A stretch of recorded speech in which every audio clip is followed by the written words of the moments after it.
The author of my book is Kate DiCamillo.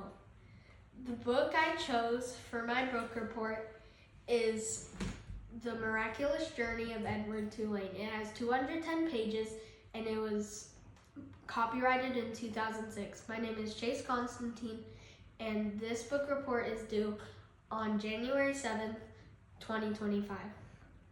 The setting of Edward Tulane changes several times throughout the book. The setting begins in a fancy house on Egypt Street.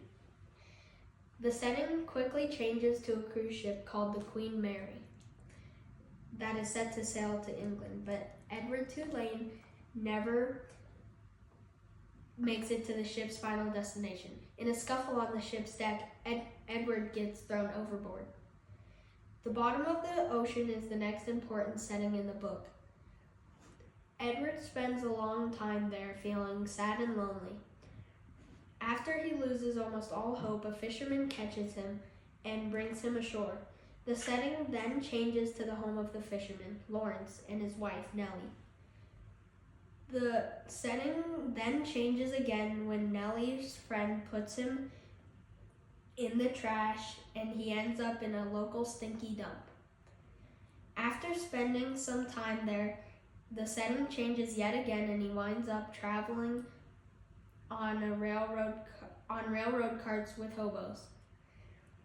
Edward got picked up by a stubborn old lady and became a scarecrow, but not for long because Bryce picked him up and from being a scarecrow to be a stuffed animal for his sister.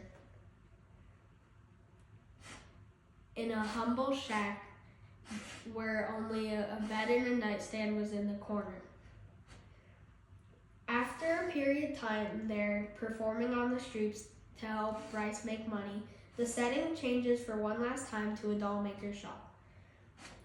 Edward is in rough shape by this point, so he spends some time there on the shelves before being bought by a special person.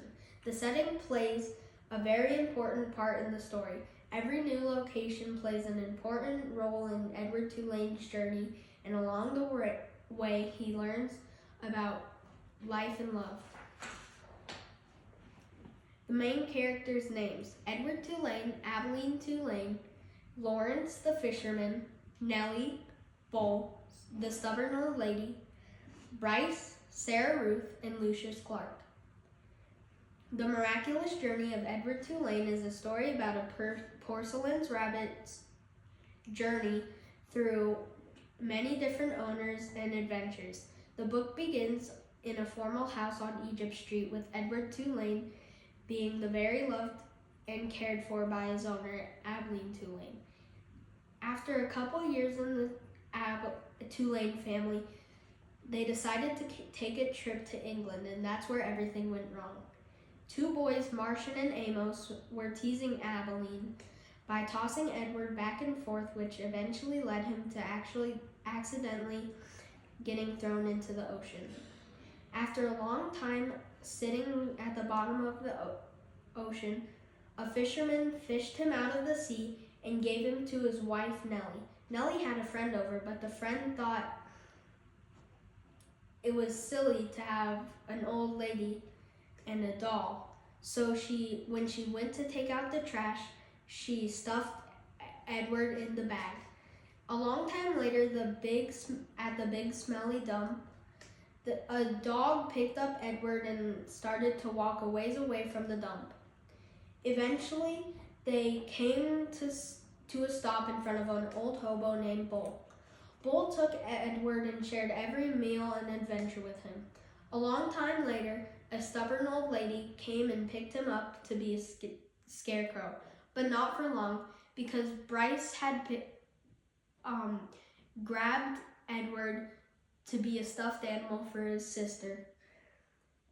After a long time in the small shack, and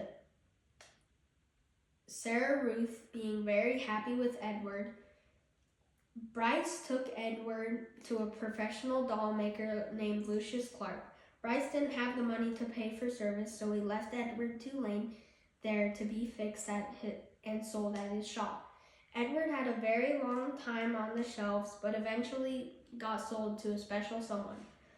From the very beginning of the story, he was separated from his owner throughout many adventures and struggles. Edward Tulane finally realized what it means to be loved. Here's a picture of the cover of the book. I chose this scene for my diorama because this is where the story really begins. When he gets thrown off the ship, away from his owner and at the bottom of the ocean to think